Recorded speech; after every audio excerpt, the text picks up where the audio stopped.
The fire had taken everything from Sophia Ashford except her life, and some days she wished it had claimed that too.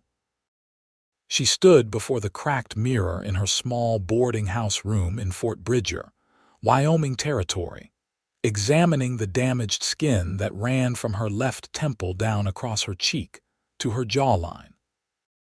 The burn scars were 2 years old now, healed as much as they ever would be, puckered and shiny in the late afternoon light filtering through the thin curtains. Her hand trembled as she touched the ruined flesh, remembering the screams, the smoke, the chaos of that terrible night when the theater where she worked had caught fire. She had been 20 years old then, a seamstress with dreams of designing beautiful gowns for wealthy women. Now she was 22, and those dreams felt like they belonged to someone else entirely. Sophia let her dark hair fall forward, using it like a curtain to hide as much of the scarring as possible. It was 1878, and in this rough frontier town, beauty was one of the few currencies a woman possessed. Without it, what hope did she have for a normal life, for marriage, children, a home of her own? She had watched the way men's eyes slid away from her damaged face, had heard the whispers and seen the pity. Pity was somehow worse than disgust. She fastened the buttons on her plain brown dress and pulled on her shawl, preparing to walk to the general store where she worked 6 days a week. Mr. Henderson, the owner, had been kind enough to hire her despite her appearance, though he kept her in the back room most days, away from customers. She sorted inventory, did mending, kept the books. Invisible work for an invisible woman. The streets of Fort Bridger were busy as she made her way through town. The settlement had grown considerably since the Army established Fort Bridger back in 1858, and it served as an important stop along the overland trail. Cowboys, traders, soldiers, and settlers moved through constantly. Sophia kept her head down, her scarred side angled away from the street as she walked. She was nearly to the store when she heard the commotion. Raised voices, the nervous whinny of horses, a crowd gathering near the livery stable. Sophia's instinct was to hurry past, but something made her pause. Through the press of bodies, she could see 2 men facing each other in the dusty street. One was Dale Jennings, a local rancher's son known for his mean streak and heavy drinking. The other was unfamiliar to her, a tall cowboy in worn denim and a dark hat, his stance relaxed but ready. "I said you cheated," Dale slurred, his hand hovering near the gun at his hip. "Nobody has that kind of luck at cards. And I said you should quit while you still have your horse," the stranger replied, his voice calm and steady with a slight drawl. "I won fair and square, and you know it. You're just sore about losing." Sophia should have walked away. Violence was common enough in Fort Bridger, and it was none of her concern. But something about the stranger's voice, the quiet confidence in it, held her attention. She found herself watching from the edge of the crowd. Dale's face was flushed with anger and whiskey. "Draw, you cheating bastard," the stranger sighed, a sound of genuine regret. "I do not want to do this. You are drunk and angry, and you will regret it come morning, if you are still breathing. Draw." Dale's hand moved toward his gun. Everything happened fast. The stranger's hand blurred to his holster and back up, the crack of the gunshot splitting the air. Dale's gun had barely cleared leather before it went spinning from his hand, his thumb bleeding where the bullet had grazed it. He stood there stupidly, staring at his empty hand while the stranger holstered his weapon with practiced ease. "Next time, make sure you are sober and have a good reason before you challenge someone," the stranger said. He tipped his hat to the crowd and walked toward the livery stable, leading his horse. The crowd dispersed, muttering about the stranger's speed and Dale's stupidity. Sophia stood frozen for a moment longer, her heart pounding. She had seen plenty of violence in her 22 years, especially since coming west, but there had been something different about this. The stranger had deliberately avoided killing Dale, had tried to talk him down first. In a place where most men shot first and never bothered with questions, that was unusual. She shook herself from her thoughts and continued to the general store. Mr. Henderson was waiting, looking irritated. "You are late, Miss Ashford," he said, pulling out his pocket watch pointedly. "I apologize, sir. There was a disturbance in the street." He waved her toward the back room. "Well, get to work. There is a shipment that needs cataloging and Mrs. Porter wants her dress mended by tomorrow." Sophia spent the next several hours in the familiar rhythm of work, her hands busy with inventory lists and needle and thread. The back room was stuffy and dim, lit by a single small window, but she preferred it to the main store where customers might stare. She had just finished Mrs. Porter's dress, a simple repair of a torn hem when Mr. Henderson appeared in the doorway. "Miss Ashford, I need you to mind the front counter for a few minutes. I must run to the bank before it closes." Sophia's stomach tightened with anxiety. Could it not wait until you return? Or perhaps it cannot wait and there is no one else. It will only be a few minutes. He was already untying his apron, not really asking permission. She had no choice but to follow him to the front of the store, her pulse quickening with each step.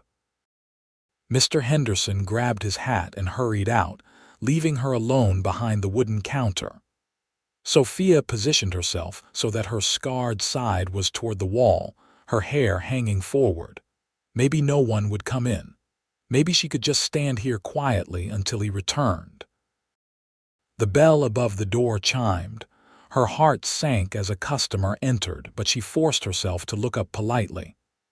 "Good afternoon. May I help you?" It was the stranger from the street, and up close he was even more striking than she had realized. He was probably in his mid-20s, with dark hair that touched his collar and deep brown eyes that seemed to take in everything at once. His face was tanned and weathered from long hours in the sun, with strong features that would have looked at home on a classical sculpture. He was tall and broad-shouldered, moving with the easy grace of someone comfortable in his own skin. "Afternoon, madam," he said, removing his hat as he approached the counter. "I am looking for supplies. Coffee, beans, bacon, flour, ammunition for a Winchester. And if you have any decent tobacco, I would appreciate that too." Sophia nodded, making note of his order. "Yes, sir. I can gather those things for you." She turned to fetch the items, keeping her scarred side away from him as much as possible.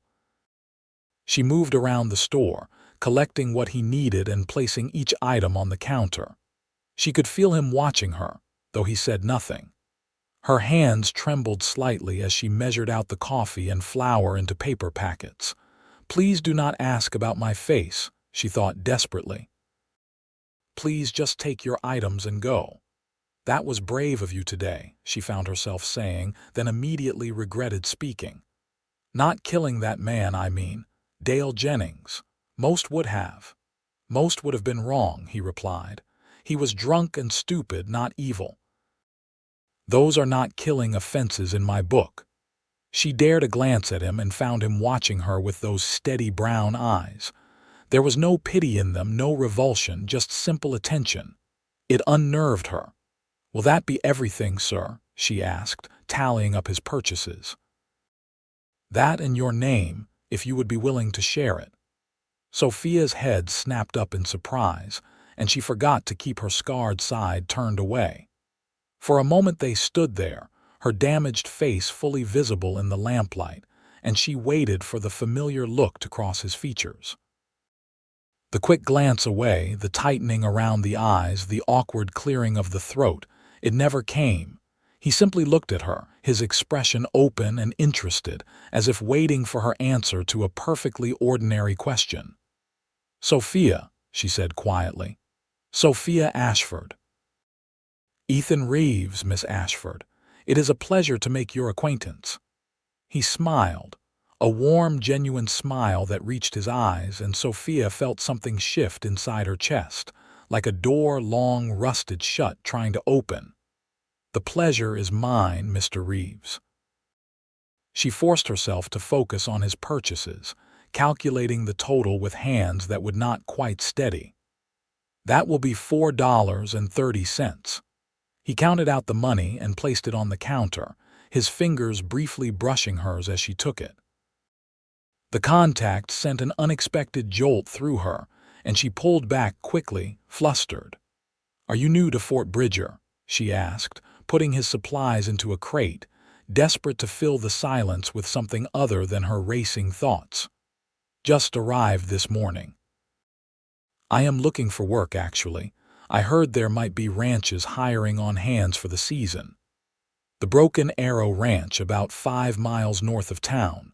Mr. Patterson is always looking for good cowboys, and the Double J spread to the east." She paused. "Though I would avoid the Jennings Ranch, given this afternoon's incident." Ethan laughed, a rich sound that made her want to smile in return. "Sound advice, Miss Ashford. I appreciate it." He gathered up his crate of supplies, settling it easily against his hip. "I hope I will see you again soon." "Perhaps, if you return for more supplies," Sophia said carefully, not letting herself hope for anything more than professional courtesy. "Oh, I expect I will need more supplies quite often," Ethan said, and there was something in his tone that made her look up again. He was still smiling at her, that same warm, open smile. "Good day, Miss Ashford." "Good day, Mr. Reeves." He left, and Sophia stood behind the counter feeling as though something significant had just happened, though she could not quite name what. Mr. Henderson returned a few minutes later, and she gratefully retreated to the back room. But her mind was not on her work. She kept replaying the encounter, the way Ethan had looked at her without flinching, without pity, without any of the reactions she had come to expect. It meant nothing, she told herself firmly. He was simply being polite, the way any decent person would be.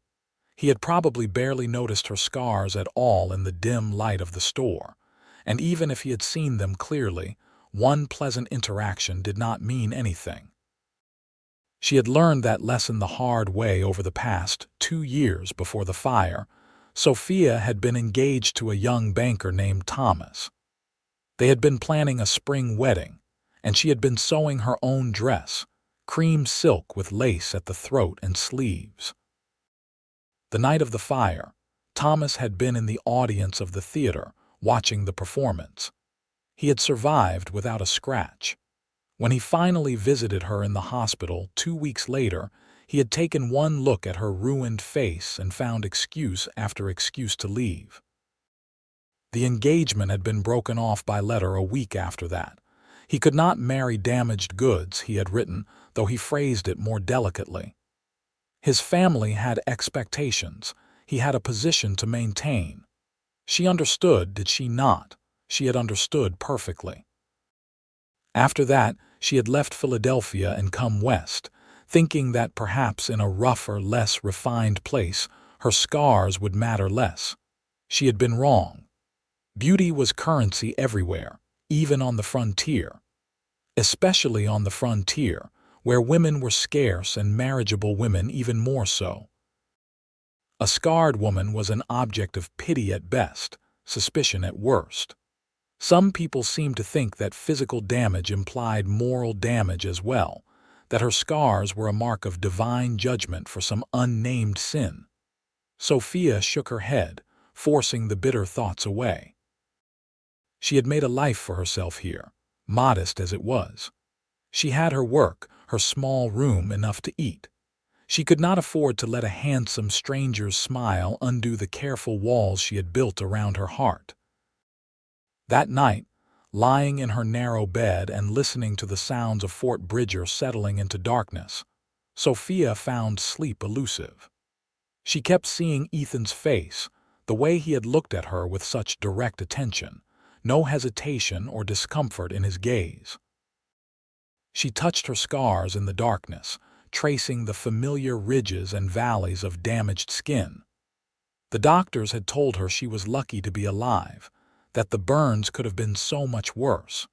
She had been near a door when the fire started, had been able to escape before the worst of it. Others had not been so fortunate. 6 people had died that night, trapped in the burning building or trampled in the panic. Lucky. She supposed she was, in the strictest sense. She was alive and mostly healthy, able to work and care for herself. But on nights like this, when loneliness pressed down like a physical weight, lucky was not the word that came to mind. The next morning dawned clear and warm, promising another hot June day. Sophia dressed and braided her hair, arranging it carefully to provide as much coverage as possible for her scars. She had breakfast in the boarding house dining room, a simple meal of porridge and coffee, sitting alone at a corner table as was her habit. The other boarders left her alone, which she appreciated. Pity and curiosity were equally exhausting to endure. She arrived at the general store just as Mr. Henderson was unlocking the doors. They fell into the familiar routine of the day. Sophia in the back room with her mending and inventory, Mr. Henderson in front dealing with customers. She told herself she was relieved to be in back, away from the possibility of seeing anyone. She absolutely was not disappointed when the morning passed without the bell above the door announcing a particular visitor. It was foolish to even think about it. Ethan Reeves had probably already found work at one of the ranches and would do his trading there, or would send supplies by mail order from one of the bigger towns. Even if he did return to the general store, there was no reason to think he would ask for her specifically or even remember their brief conversation. Around midday, Mr. Henderson called back to her. "Miss Ashford, I am going home for lunch. Mind the store." Before she could protest, he was gone. Sophia sighed and moved to the front counter, positioning herself by the wall as usual. The store was empty, and the street outside seemed quiet. Maybe she would be lucky and have no customers at all. The bell chimed. Sophia looked up and felt her heart do an uncomfortable flip in her chest. Ethan Reeves walked in, looking trail-worn but pleased about something. He was dusty from riding and his shirt was sweat-stained, but he moved with that same easy confidence she remembered. "Miss Ashford," he said, and he sounded genuinely happy to see her. "I was hoping you might be here." "Mr. Reeves." She tried to keep her voice neutral, professional. "Do you need more supplies already?" "Not exactly." He approached the counter, and she caught the scent of leather and horse and clean male sweat. "I took your advice and rode out to the Broken Arrow. Mr. Patterson hired me on as a hand, starting wage and a bunk in the ranch house. I wanted to thank you for the recommendation." "I am glad it worked out well for you," Sophia said, confused about why he had made a special trip to tell her this. "I also wanted to ask if you might join me for supper this evening. There is a restaurant down the street, the Golden Spur. Nothing fancy, but the food is supposed to be decent." Sophia stared at him, certain she had misheard. "I beg your pardon. Supper," Ethan repeated patiently. "A meal, typically eaten in the evening. I would be honored if you would join me for one." "I do not understand. Why would you want to have supper with me?" The words came out more bluntly than she intended, but she genuinely did not understand what was happening. Ethan looked puzzled. "Because I would enjoy your company, and because I am new in town and you are the only person I have really talked to besides Mr. Patterson, who is a fine man but not much for conversation, and because you have a kind face and I would like to know you better." A kind face. Sophia nearly laughed at the absurdity of it. "Mr. Reeves, I appreciate the offer, but I do not think it would be appropriate." Why not? Because no one wants to be seen with the scarred woman, she thought. Because people will stare and whisper and you will realize what a mistake you made. Because I cannot bear to see the interest in your eyes turn to pity or revulsion. I am just not interested, she said instead. But thank you for asking. Something flickered across Ethan's face, disappointment maybe, but he nodded graciously. I understand. I apologize if I overstepped. I will let you get back to your work. He turned to leave, and Sophia felt an unexpected pang of regret. She watched him walk toward the door, this man who had looked at her without flinching, who had asked her to supper as if it were the most natural thing in the world. The door was half open when she heard herself speak. Mr. Reeves. He turned back, hope clear in his expression. Why did you ask me? She said quietly. Truly, you must have seen my scars. You must realize that people will stare if we are seen together. Why would you want that? Ethan let the door close and walked back to the counter. He looked at her steadily, and there was no pity in his eyes, only honesty. Miss Ashford, I did see your scars. I would have to be blind not to. But that is not all I see. I see a woman who works hard, who is kind enough to help a stranger find work, who has intelligent eyes and a lovely voice. I see someone I would like to know better. The scars are part of you, but they are not all of you, not even close. Sophia felt her throat tighten with emotion she had not expected. People will talk. Let them talk. I have been talked about before, and I am sure I will be talked about again. Other people's opinions do not govern my actions.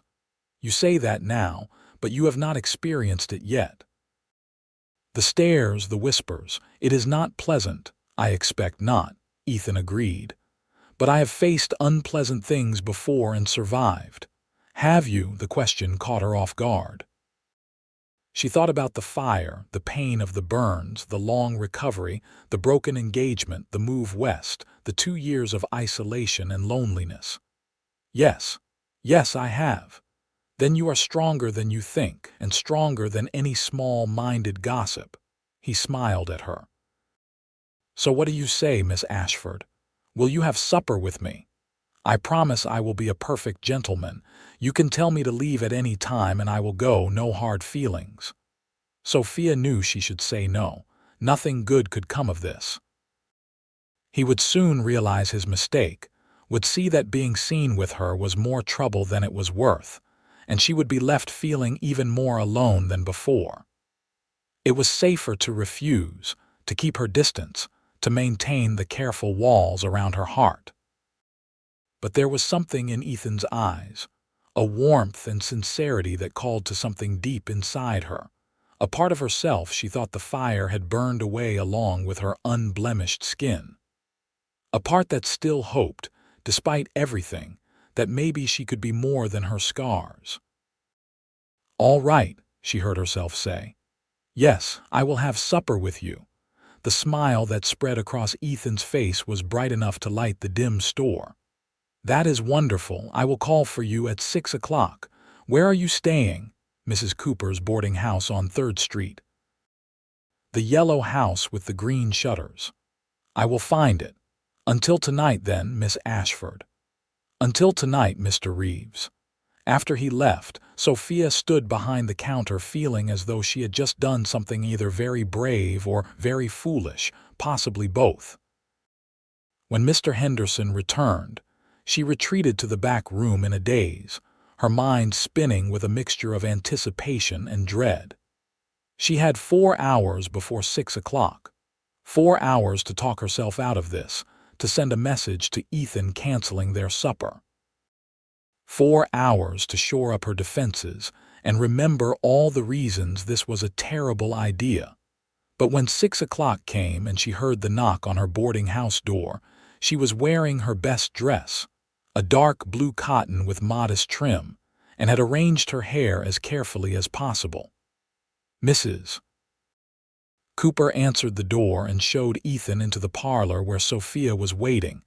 He had cleaned up from his ranch work, his dark hair damp and combed back, his clothes fresh though still worn and practical. He held his hat in his hands and smiled when he saw her. Miss Ashford, you look lovely. No one had called her lovely in 2 years.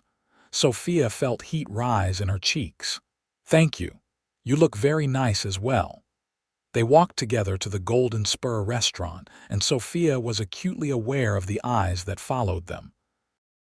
She kept her head up, fighting the urge to hide her face, reminding herself that Ethan had known what he was asking for. He walked beside her with easy confidence, occasionally offering his arm when they crossed a rough patch in the road, treating her with casual courtesy that made her feel almost normal. The Golden Spur was crowded with the dinner rush, but they found a table near the back.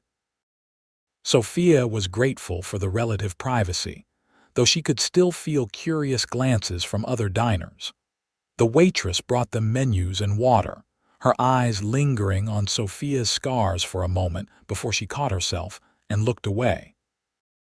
"The steak is supposed to be good here," Ethan said, studying his menu, "and I have been told their apple pie is worth the price." "I will have the chicken," Sophia said quietly. They placed their orders, and then there was a moment of silence that threatened to become awkward. Sophia searched for something to say, some neutral topic of conversation that would carry them through the meal. "So you are from Texas originally?" she asked, seizing on the first thing that came to mind. "Your accent suggests it. Good ear." "Yes, madam, born and raised near San Antonio. My father had a small ranch there, cattle and horses mostly. I worked it with him and my brothers until a few years ago." "What brought you to Wyoming?" Ethan's expression grew more serious. "My father died 3 years back. Heart gave out. My oldest brother inherited the ranch, which was right and proper, but he has a different vision for running it than I did. We butted heads more often than not, so I decided it was time to make my own way. I have been working different ranches since then, learning what I can, saving what I can. Eventually, I would like to have my own place. Nothing big, just enough to run a modest herd and maybe breed a few good horses." "That sounds like a worthy goal," Sophia said. She found herself genuinely interested in his story, in the quiet determination she heard in his voice. "What about you?" Ethan asked. "What brought you to Fort Bridger?" Sophia tensed. She had known this question would come eventually, but that did not make it easier to answer. "I needed a fresh start. My previous life did not work out as I had hoped. Because of the fire that scarred you." His directness startled her, but there was no judgment in his tone, only honest curiosity. Most people danced around the subject or pretended not to notice. His straightforwardness was oddly refreshing. "Yes," she said simply. "The fire changed everything. I lost my job, my engagement, my place in society. I thought perhaps out here things might be different. Are they?" Sophia considered the question. "In some ways. The work is different, the people are different, but human nature is much the same everywhere.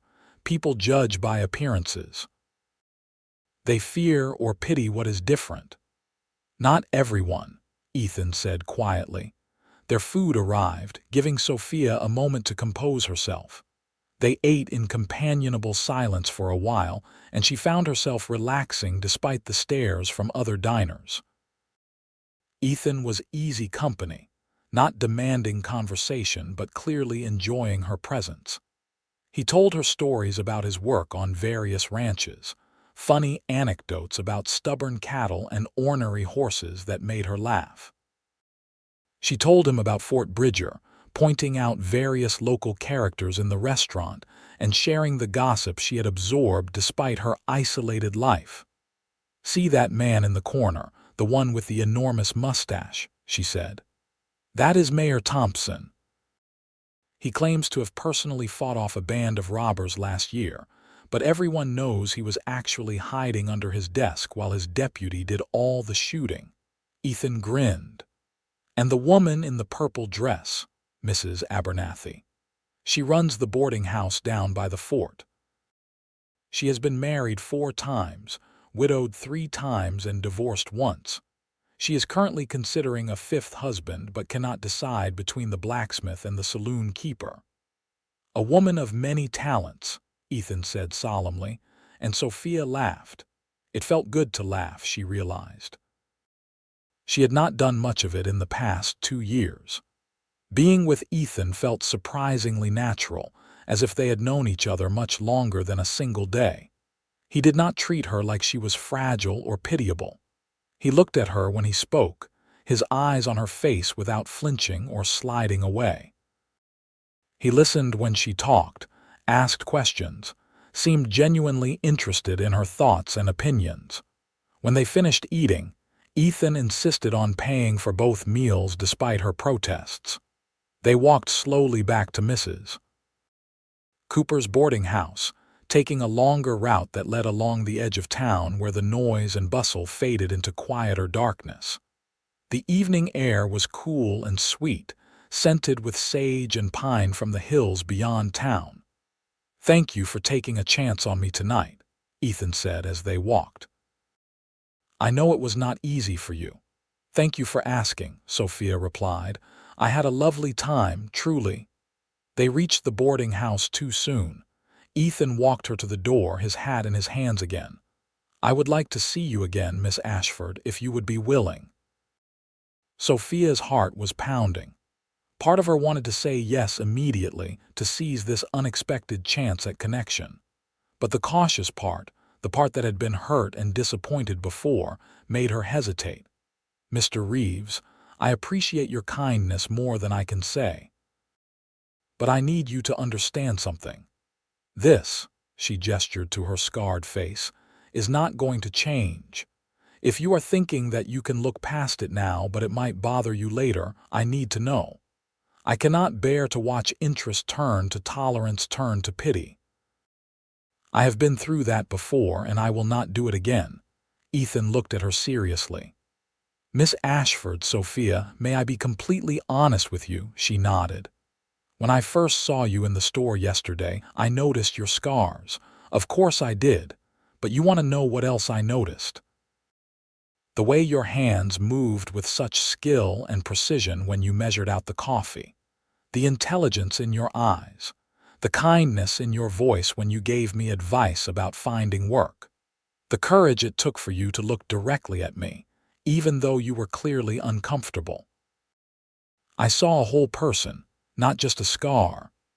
He took a step closer, his voice earnest. "I am not going to pretend I understand what you have been through. I cannot imagine how hard it must be to carry those marks, to face the way people look at you. But I can tell you that when I look at you, I see beauty. Real beauty, the kind that matters, and that is not going to change." Sophia felt tears prick her eyes. "How can you possibly know that? You barely know me." "You are right, I barely know you. That is why I want to see you again. To know you better. And if, in the process of getting to know you, I find that we do not suit each other, it will be because of our personalities or our goals or our temperaments. It will not be because of your scars. That I can promise you." Sophia studied his face in the dim light from the boarding house windows, looking for any sign of insincerity or pity. She found only honest regard, a warmth that made something in her chest ache with hope she had thought long dead. "All right," she said softly. "Yes, I would like to see you again." Ethan's smile could have lit the entire town. "Saturday, I have the afternoon off. Maybe we could take a walk, see some of the countryside. Saturday would be fine. Until then." He tipped his hat to her and headed off into the night, whistling a soft tune that faded as he disappeared around the corner. Sophia went inside and climbed the stairs to her room, her mind whirling. She prepared for bed mechanically, hanging up her dress, brushing out her hair, washing her face. When she looked in the mirror, she touched her scars as she did every night, but this time she tried to see them through Ethan's eyes. Not as disfigurement, but as part of her story, part of who she was. It was still hard to see. The scars were still ugly to her, still a source of shame and grief for what she had lost. But maybe, just maybe, Ethan was right. Maybe they were not the only thing about her that mattered. The next few days passed in a blur of anticipation and nervousness. Sophia went through her usual routines at the general store, mending and sorting and trying not to think too much about Saturday. But Ethan seemed to have other ideas. He appeared at the store 3 more times that week, always with some excuse about needing supplies or asking advice about something in town. Mr. Henderson did not seem to mind, especially after Ethan made several purchases, but Sophia suspected his visits had less to do with actual need and more to do with seeing her. Each visit was brief but meaningful. Ethan would chat with her about his work at the ranch, ask about her day, tell her funny stories about the other ranch hands. He treated her with an easy friendliness that made her feel valued and seen. Other customers occasionally gave them curious looks, and Sophia overheard more than one whispered comment about the handsome cowboy and the scarred shop girl. But Ethan never seemed to notice or care. On Friday evening, just as the store was closing, Ethan stopped by one more time. "I am still planning on tomorrow," he said, leaning against the counter with a smile. "Just wanted to make sure you had not changed your mind." "I have not changed my mind," Sophia assured him, though her stomach was a knot of nerves. "Good, I will pick you up at 1 o'clock. Wear comfortable shoes for walking, and maybe bring a shawl in case it gets cool. Where are we going? It is a surprise, but I promise you will like it." Saturday dawned bright and clear, perfect weather for an outing. Sophia dressed carefully in a simple brown skirt and white shirtwaist, practical for walking but still neat and presentable. She pulled on her sturdy boots and packed a light shawl in a small bag. At precisely 1 o'clock, Ethan knocked on the boarding house door. He had borrowed a horse and wagon from the ranch, a small 2-seater that looked well maintained. He helped her up onto the bench seat with careful courtesy, then climbed up beside her and took the reins. "Ready for an adventure, Miss Ashford?" "As ready as I will ever be, Mr. Reeves." They drove out of town, heading west, following a dirt road that wound into the hills. The landscape was beautiful in its stark way, all sage and grass and distant mountains, the sky enormous and blue overhead. Ethan kept up a steady stream of conversation, pointing out landmarks and sharing more stories about his life. Sophia found herself relaxing, enjoying the simple pleasure of being out in the open air with good company. After about half an hour, Ethan turned the wagon off the road and followed a narrow trail to a grove of cottonwood trees clustered around a small creek. The spot was sheltered and peaceful, the sound of running water a pleasant backdrop to the birdsong in the branches above. "I found this place earlier in the week," Ethan said as he helped her down from the wagon. "Thought it might be nice for a picnic. I hope that is all right." "It is perfect," Sophia said, looking around in delight. She had not been outside of town since arriving in Fort Bridger, and she had forgotten how restorative it could be to spend time in nature. Ethan produced a basket from under the wagon seat, packed with bread, cheese, cold chicken, apples, and a jar of lemonade. They spread a blanket under the trees and settled down to eat, talking and laughing as easily as if they had known each other for years. "Tell me about your family," Ethan said, biting into an apple. "Do you have brothers or sisters?" Sophia felt the familiar pang that always came with thoughts of home. "I had a younger sister, Mary. She died of scarlet fever when she was 10. I was 14. My parents never really recovered from losing her. They became very protective of me, perhaps too protective. When I announced I wanted to move west after my engagement ended, they were devastated. They begged me to stay, said it was too dangerous, too far, but I could not stay in Philadelphia. Everything there reminded me of what I had lost. Do you regret leaving? Sometimes. I miss them. But I think it was the right decision. I needed to start over somewhere where no one knew me before the fire, where I was not constantly being compared to who I used to be. Ethan was quiet for a moment, and when he spoke, his voice was gentle. "Can I ask what happened? With the fire, I mean." "You do not have to tell me if you would rather not." Sophia took a breath, gathering the courage to speak about something she usually avoided. "I was working late at a theater in Philadelphia, finishing costumes for an upcoming production. There was a performance that night, and I stayed in the back workrooms doing final adjustments. Someone, we never found out who, left a gas lamp too close to some fabric. It caught fire, and in a building full of wood and cloth and paint, it spread fast. She could still smell the smoke, still feel the heat. I heard the commotion from the stage, heard people screaming. I ran out to help and saw that the main exit was blocked by flames. There were people trapped, panicking. I managed to get a side door open, helped several people get out. But there was a woman who had fallen, an older actress who had tripped in the chaos. I went back for her. Ethan was listening intently, his food forgotten. I got her up, got her moving toward the door, but part of the ceiling collapsed, burning timber and plaster. It caught me across the side of my face and shoulder. The pain was unimaginable, but I got the woman out, got myself out. Then I collapsed. I woke up 2 days later in a hospital, wrapped in bandages, in more pain than I knew was possible. "You saved someone's life," Ethan said quietly. "That is how you got your scars, being a hero." Sophia shook her head. "I do not feel like a hero. I feel like someone who lost everything because of one moment of action. My face, my engagement, my future. Sometimes I wonder if it was worth it." "The woman you saved, she is still alive because of you. Her family still has her. I would say that was worth it. And as for what you lost, your fiancé was a fool who did not deserve you, and your face is still lovely. Different but lovely." "You keep saying that," Sophia said with a sad smile. "That I am lovely, but you cannot really believe it. You are just being kind." Ethan set down his apple and turned to face her fully. "Miss Ashford, Sophia, I need you to listen to me.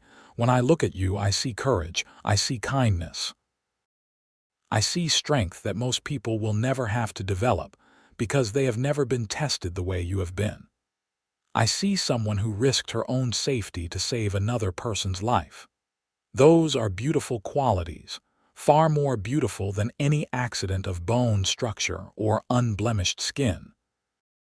And yes, I also see a woman with lovely eyes, a graceful neck, pretty hands, and a smile that lights up her whole face when she lets herself be happy. Your scars are part of you, but they do not diminish your beauty. If anything, they add to it, because they tell a story of courage and survival." Sophia felt tears spill down her cheeks, unable to hold them back any longer. No one had ever spoken to her like this, with such direct and uncompromising belief in her worth. Even before the fire, even when she had been conventionally pretty, no one had seen her this way.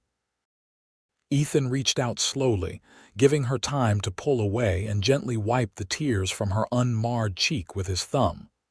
"I am sorry, I did not mean to make you cry." "These are not sad tears," Sophia managed to say.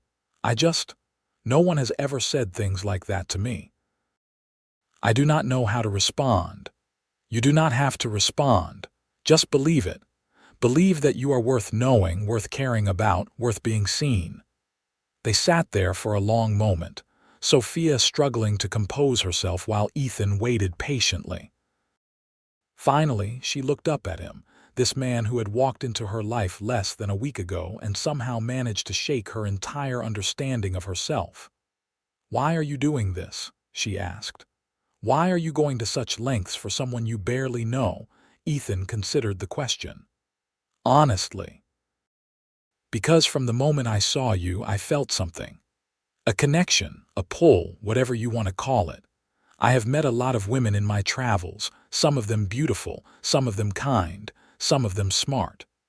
But I have never met anyone who combined all those qualities the way you do. And I have never met anyone who needed so badly to hear that they matter. I know what that is like, to feel like you do not quite fit anywhere, and I suppose I recognize something of myself in you. What do you mean? He leaned back against the tree trunk, his expression thoughtful. After my father died and I left the ranch, I spent a lot of time drifting, working here and there, never staying long, never quite belonging anywhere. People would hire me for my skills with horses or cattle, but that was all they saw. The work I could do, not the person I was. I started to feel like I was invisible except for my usefulness, like I did not quite exist as a full person. How did you get past that feeling? I realized that I needed to stop waiting for other people to see me and start seeing myself. To know my own worth, regardless of whether anyone else acknowledged it. And once I did that, I started finding places and people where I did belong. Not because I had changed, but because I was looking for different things. Sophia understood what he was saying, but it was hard to apply to her own situation. It is not the same, though. You were invisible by choice because you kept moving. I am invisible because people choose not to see me, or they see only the scars. Then let me see all of you, Ethan said. Let me prove that someone can look past the surface and value what is underneath. You do not have to believe me yet. Just give me a chance to show you. They spent the rest of the afternoon by the creek, talking about everything and nothing. Ethan told her about his dreams for the future. The ranch he wanted to build, the horses he wanted to breed. Sophia told him about her love of sewing and design, how she used to dream of opening her own dress shop before the fire, how she still sometimes sketched designs late at night even though she no longer believed she would make them. Why not? Ethan asked. Why can you not still have a dress shop? Who would buy dresses from someone like me? People want to purchase beauty, not be reminded of tragedy. I think you are underestimating people, and I think you are using your scars as an excuse not to try, not to risk failing. His words stung because they were true. Sophia had been hiding behind her scars, using them as a reason not to pursue her dreams, not to hope for more than simple survival. It was safer that way, required less courage, but it was also a kind of death, a slow fading into nothingness. The sun was getting low when they finally packed up and headed back to town. Ethan drove slowly, seeming reluctant for the day to end. Sophia felt the same way. For a few hours, she had been able to forget about the stares and whispers, forget about being the scarred woman. She had just been Sophia, talking and laughing with a man who seemed to genuinely enjoy her company. When they reached the boarding house, Ethan helped her down from the wagon, his hands warm and steady on her waist. They stood there for a moment, neither quite wanting to say goodbye. "Thank you for today," Sophia said. "It was wonderful. The pleasure was mine. Sophia, I know I am moving fast here and I do not want to push you into anything you are not ready for, but I need you to know that I am serious about this, about you. I am not playing games or being charitable. I am courting you because I care about you and I want to see where this might lead." Sophia's heart was pounding. "Ethan, I want that too, but I am scared. I have been hurt before and I do not know if I am brave enough to risk it again." "You are brave enough," Ethan said firmly. "You have already proven that, and I promise I will do everything I can to be worthy of your trust." He took her hand, raised it to his lips, and placed a gentle kiss on her knuckles. The gesture was old-fashioned and courtly, and it made Sophia's breath catch. "May I call on you next week?" he asked. "Yes," she whispered. "Please." Over the following weeks, Ethan became a regular fixture in Sophia's life. He visited her at the general store whenever he came to town, always finding some excuse to stop by. He took her on more outings when he had time off from the ranch, careful picnics and walks, and once a trip to see a traveling medicine show that made them both laugh at the outrageous claims. Slowly, carefully, Sophia felt her walls coming down. She found herself smiling more, laughing more easily, looking forward to each day instead of just enduring it. Ethan was patient with her nervousness, never pushing her faster than she was ready to go, but also never letting her hide completely. He insisted on walking with her through town, even when she wanted to take the back streets. He made a point of introducing her to his friends from the ranch when they came to town. He treated her with such consistent respect and affection that eventually, even Sophia had to admit this was real. The town's reaction was mixed. Some people were kind, happy to see the scarred shop girl finding happiness. Others were less charitable, whispering that Ethan must have poor eyesight or ulterior motives. Sophia tried not to listen to the gossip, but it was hard. She worried constantly that Ethan would eventually be worn down by the negative attention, that he would decide she was more trouble than she was worth. But weeks turned into months, and Ethan showed no signs of wavering. If anything, he became more devoted. He brought her small gifts, wildflowers picked on his rides, a smooth stone from the creek where they had first picnicked, once a ribbon the same blue as her dress. He told her about his work, his frustrations and triumphs, and asked her advice about things. He made her feel valued and necessary. In August, 2 months after they first met, Ethan asked her to marry him. They were back at their spot by the creek, watching the sun set over the hills. Ethan had been quieter than usual, and Sophia had been wondering what was on his mind. When he suddenly shifted to kneel in front of her, she gasped. "Sophia Ashford," he said, taking her hand. "I know this might seem fast to some people, but when you are sure about something, there is no point in waiting. I am sure about you, about us. I love you, not despite your scars, but because of everything you are, everything you have survived, everything you have become. You are the strongest, kindest, most beautiful woman I have ever known, and I want to spend the rest of my life with you. Will you marry me?" Sophia felt tears streaming down her face again, but this time they were entirely tears of joy. "Yes," she said, her voice shaking with emotion. "Yes, Ethan, I will marry you." He stood up and pulled her into his arms, holding her close. She buried her face against his chest, feeling his heart beating steady and strong under her cheek. This man, this wonderful man, wanted her, loved her, saw beauty where she had only seen ruin. "I do not have a ring yet," Ethan said apologetically, "but I will get you one. The prettiest one I can find." "I do not need a ring," Sophia said. "I just need you." They were married a month later in a simple ceremony at the town church. Sophia wore a dress she had made herself, cream-colored cotton with lace at the collar, nothing like the elaborate silk gown she had planned for her first wedding, but perfect in its simplicity. Mr. Patterson from the ranch stood up as Ethan's best man, and Mrs. Cooper from the boarding house served as Sophia's attendant. The church was not full, but the people who came were genuine well-wishers. Mr. Henderson from the general store was there, looking proud as if he had somehow arranged the match himself. Several of the ranch hands came, men who had become Ethan's friends. Some of the other boarders from Mrs. Cooper's house attended, and even Mayor Thompson made an appearance, probably more for the chance to give a speech than anything else. As Sophia walked down the aisle, she was acutely aware of the attention focused on her scars visible despite her carefully arranged hair. For a moment, the old fear threatened to overwhelm her.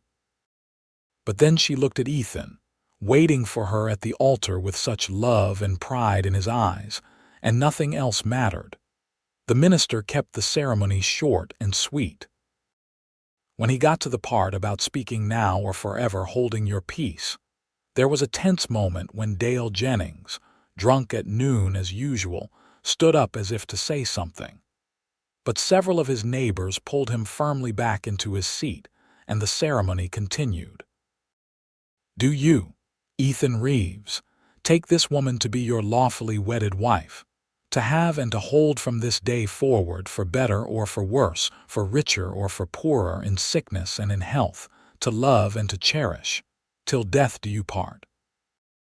"I do," Ethan said firmly, his eyes never leaving Sophia's face.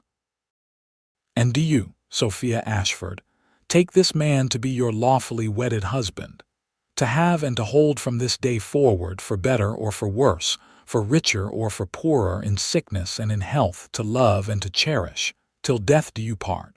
"I do," Sophia said, her voice strong and clear. "Then by the power vested in me by the territory of Wyoming, I now pronounce you husband and wife. You may kiss your bride." Ethan stepped forward and cupped Sophia's face gently in his hands, his thumbs brushing over both her unmarred cheek and her scarred one with equal tenderness.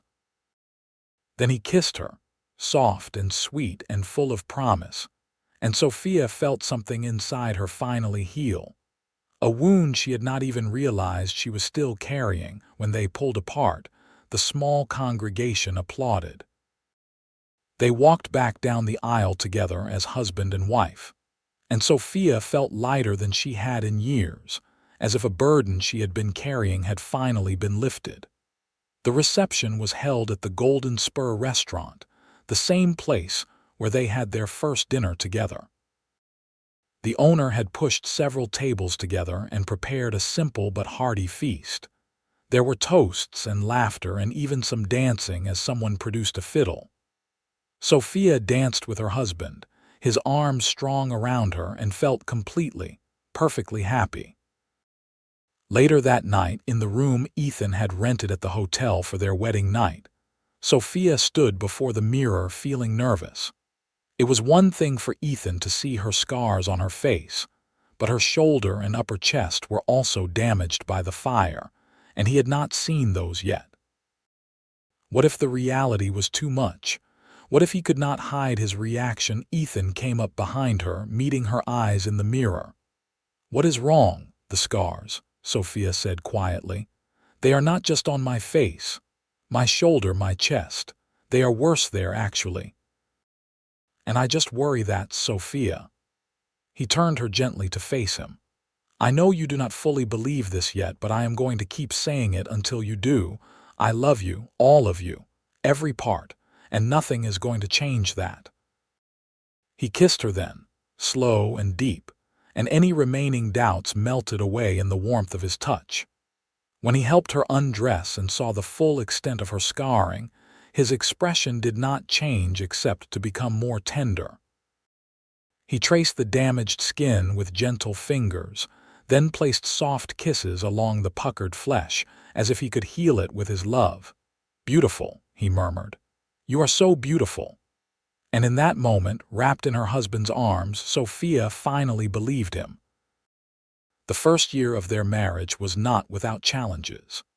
They lived in a small cabin on the Broken Arrow Ranch while Ethan continued to work as a cowhand and save money toward his dream of buying his own land. The cabin was rough and tiny, just 2 rooms and barely weatherproof, but Sophia made it a home. She sewed curtains for the windows, planted a small garden, kept everything neat and clean. She continued working at the general store for a while, saving her wages to add to their fund. But as winter approached and the roads became difficult, it made more sense for her to stay at the ranch. She started taking in mending and sewing work from the other ranch families and some of the townspeople. Word spread about her skill with a needle, and soon she had more work than she could handle. In February, she discovered she was pregnant. Ethan was overjoyed, immediately becoming protective and fussy in a way that made Sophia laugh. He insisted she rest more, eat more, do less heavy work. She tolerated his concern with good humor, knowing it came from love. Their son was born in October of 1879, a healthy baby boy with dark hair like his father and his mother's eyes. They named him James, after Ethan's father. Sophia had never known she could love someone as fiercely as she loved this tiny person, had never felt so protective and tender. Ethan was a devoted father, spending every free moment with his wife and son. On his days off, he would take them on gentle rides in the wagon, showing James the countryside even though the baby was too young to appreciate it. He sang to the baby at night, old cowboy ballads and silly songs that made Sophia smile. When James was 6 months old, Ethan came home one evening with news. Mr. Patterson was selling off some of the ranch's outer sections, and he was willing to give Ethan a good price on 200 acres of decent grazing land. With their combined savings, they could just barely afford it.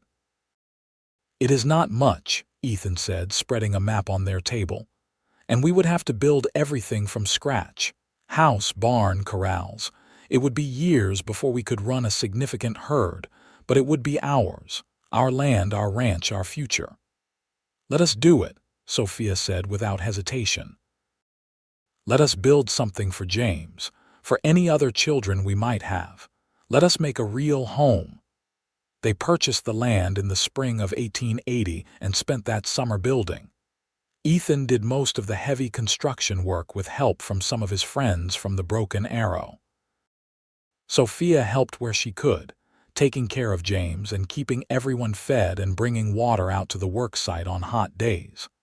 The house was small but sturdy, 2 rooms that could be expanded later, with a good fireplace and windows that Sophia made sure faced south to catch the winter sun. They built a barn big enough for 4 horses and a few cows, and corrals that could hold a small herd. By autumn, they were ready to move in. Their first night in their own home, in their own bed in a house they had built with their own hands on land they owned, Ethan held Sophia close and said, "Do you remember what I told you the first time we met, about wanting to have my own place?" "I remember. I never imagined it would be this good, this perfect.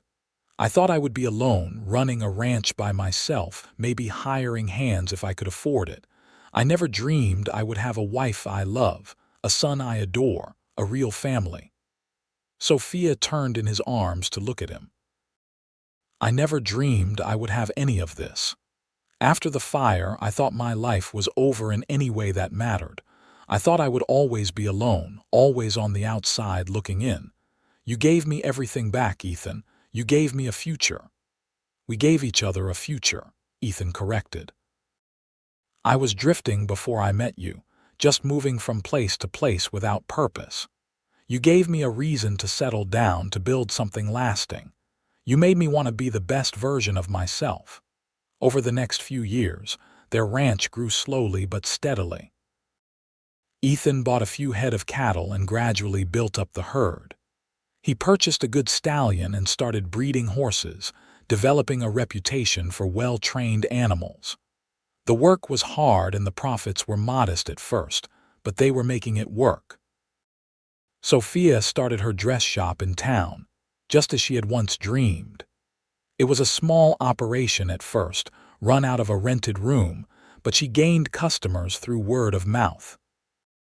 Women who appreciated her skill and reasonable prices, who did not care about her scars because they cared more about getting a well-made dress. Slowly, her confidence grew. They had 2 more children, a daughter named Emma born in 1882, and another son named Thomas born in 1884. The little house became crowded, so Ethan added on 2 more rooms, giving the children space to grow. The ranch expanded as well, and they were able to hire on a couple of hands to help with the work. Life was not always easy. There were hard winters and dry summers, sick cattle and difficult births, money troubles and exhaustion. But through it all, Sophia and Ethan faced everything together. They fought sometimes, as all couples do, but they always made up, always remembered what they meant to each other. On their 5th wedding anniversary, Ethan gave Sophia a gift. It was a small mirror in a beautiful carved wooden frame. On the back, he had burned words into the wood with a hot iron. "I see only beauty." Sophia cried when she saw it, remembering the scared woman she had been when they first met, so certain that no one would want a scarred bride. She had been so wrong. Ethan had wanted her, had chosen her, had loved her with a devotion that never wavered. "Do you remember when you told me I was beautiful and I did not believe you?" she asked him that night. "I remember. Do you believe me now?" Sophia thought about it. She looked in the mirror less often now, and when she did, her scars were just part of her face, no longer the first and only thing she saw. She thought about her husband's love, her children's hugs, her customers' trust, the life she had built. She thought about the woman she had become, strong and capable and happy. "Yes," she said, "I believe you now." The years continued to pass, bringing changes and challenges and joys. James grew into a serious boy who loved working with the horses like his father. Emma was spirited and creative, showing an early talent for drawing and design. Thomas was the wild one, always getting into mischief and making everyone laugh. Sophia's dress shop thrived, and eventually she was able to rent a proper storefront in Fort Bridger. She hired 2 assistants to help with the sewing, and women came from surrounding towns to commission gowns from her. She became known not as the scarred woman, but as a talented designer and businesswoman. Ethan's ranch became one of the most respected in the area, known for quality horses and honest dealing. He was asked to serve on the town council and became a voice for fair treatment of all people, regardless of appearance or circumstance. He never forgot what it was like to be judged unfairly, and he made sure others did not suffer the same treatment. In 1890, when Sophia was 34 and Ethan 36, they built a new, larger house on their land. It was a beautiful 2-story structure with a wide porch and enough bedrooms for their growing children, plus a guest room. Sophia designed every detail, from the placement of the windows to the color of the paint. It was the house she had dreamed of back when she thought she would never have a real home. On the day they moved in, the whole family stood on the new porch looking out over their land, their cattle grazing in the distance, their horses in the corrals. James was 11, Emma 8, Thomas 6. They were healthy, happy children who knew they were loved. "Look what we built," Ethan said, his arm around Sophia's waist. "Look what we made from nothing." "Not from nothing," Sophia corrected. "From courage, from love, from refusing to give up even when things seemed hopeless." That night, after the children were asleep in their new rooms, Sophia and Ethan sat on their porch watching the stars come out. The evening was peaceful, filled with the sounds of crickets and distant coyotes and the gentle lowing of cattle. "You ever think about that first day we met?" Sophia asked. "When you walked into the general store, all the time, I think about how close I came to never meeting you. If I had gone to a different store, or if you had not been working that day, or if I had not gotten up the courage to ask you to dinner. Our whole lives could have been different. I think about that too. I think about how scared I was, how certain that no one would ever want me, how wrong I was." Ethan pulled her closer. "I wanted you from the moment I saw you. Not because of your scars or despite them, but because of who you were, strong and kind and brave and beautiful. You are still all those things, more so, if anything. You made me believe in myself again," Sophia said. "You gave me back my life. We gave each other our lives," Ethan said. "That is what love does. It creates something new from 2 separate people, something stronger than either one alone." They sat in comfortable silence, 2 people who had found each other against all odds and built a life together. A life filled with work and love, challenges and triumphs, children and dreams realized. A life that had seemed impossible once but now felt inevitable, as if they had always been meant to find each other. More years passed, and the children grew. James became a fine horseman and eventually took over much of the ranch work, allowing Ethan to slow down a bit as he got older. Emma went east to study art and design, then returned to Fort Bridger to open her own boutique next to her mother's shop. Thomas became a veterinarian, one of the first in the territory, and opened a practice in town. Sophia and Ethan became grandparents, then grandparents several times over. Their house was often full of visiting children and grandchildren, noisy with laughter and life. Sophia made dresses for her granddaughters, and Ethan taught his grandsons to ride. They were pillars of the community, respected and loved. On their 25th wedding anniversary in 1904, the town threw them a party. It seemed like everyone in Fort Bridger and the surrounding ranches came to celebrate. There were speeches about what fine people they were, what an example their marriage had set, how they had contributed to the community. But the best moment came at the end of the evening when they were alone again in their bedroom, both tired but happy. Ethan helped Sophia unpin her hair, a nightly ritual they had maintained for 25 years. "You know what I love most about you?" he asked, running his fingers through her dark hair, now streaked with silver. "Tell me," Sophia said, smiling at him in the mirror, "that you never gave up. Even when you thought you had lost everything, even when you could not see a future for yourself, you kept going. You survived and you endured and you became even stronger. That is true beauty, Sophia. Not what is on the surface, but what is underneath. The strength and courage and love that you carry inside you." Sophia turned to face him, taking his weathered hands in hers. "And do you know what I love most about you? That you saw all of that when I could not see it myself. That you looked at me and saw not what I had lost, but what I still had to give. You believed in me when I had stopped believing in myself.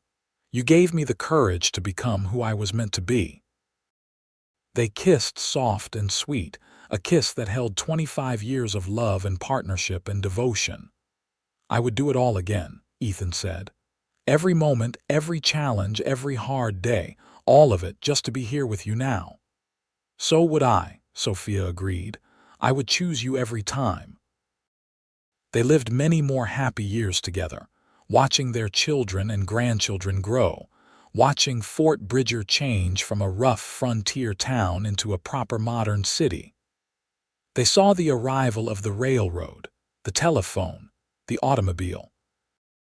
They saw Wyoming become a state in 1890, and women gain the right to vote, something Sophia exercised with pride. Through all the changes, their love remained constant. They grew old together, their faces lined with age, Ethan's hair turning white and Sophia's joints becoming stiff with arthritis. But to each other, they were still the young people who had met in a general store and dared to believe in love. Ethan died peacefully in his sleep in 1915, at the age of 61. He had been working in the barn earlier that day, checking on a mare about to foal, and had come in for supper saying he was tired. After dinner, he settled into his favorite chair by the fireplace, Sophia beside him as always, and simply did not wake up. Sophia was devastated by his loss, but she did not fall apart. She had learned too much about strength and resilience for that. She mourned him deeply, but she also celebrated the life they had shared, the love that had sustained them both for 37 years. She continued to live on the ranch, surrounded by her children and grandchildren. She kept working on her designs, though her hands were not as steady as they once were. She told stories to her grandchildren about their grandfather, about the man who had looked at a scarred woman and seen only beauty, about the love that had changed both their lives. When Sophia died in her sleep in 1920, at the age of 64, she was buried beside Ethan on a hill overlooking their ranch. The headstone was simple, bearing both their names and dates and one line underneath: "Together forever." At her funeral, her daughter Emma spoke about her mother's legacy, not just the successful business she had built or the family she had raised, but the example she had set. An example of courage in the face of hardship, of refusing to be defined by tragedy, of believing that beauty comes from within. "My mother taught us that scars, whether physical or emotional, do not have to limit us," Emma said to the gathered crowd. "She showed us that with courage and love, we can overcome anything. And my father taught us that real love sees beyond the surface, that it values character and strength and kindness above all else." Together, they showed us what a true partnership looks like, built on mutual respect and unwavering devotion. As the years passed and generations came and went, the story of Sophia and Ethan became something of a legend in Fort Bridger. The tale of the scarred woman and the cowboy who loved her, who built a life together despite the odds, who proved that real beauty lies in courage and character. Parents told the story to their children, using it as an example of what love should be, what it means to see beyond the surface and value what truly matters. The ranch remained in the family, passed down through the generations. The dress shop Emma inherited eventually closed, but the building was preserved as a historical site. Photographs of Sophia's designs were displayed, showing her talent and artistry. And always, there was the story of how she overcame tragedy to build a successful business and a happy life. But perhaps the most lasting legacy was the mirror Ethan had given Sophia on their 5th anniversary. It was passed down through the generations of their family, given to each daughter or granddaughter when she needed a reminder of her worth. On the back, still visible though worn with age, were the words Ethan had burned into the wood: "I see only beauty." And every woman who held that mirror and read those words remembered the story of Sophia and Ethan, remembered that true beauty comes from within, that scars tell stories of survival, that love sees not what is damaged but what is whole. They remembered that somewhere in the past, a scarred woman thought no one would want her, and a cowboy proved her wrong with words that would echo through generations. "I see only beauty."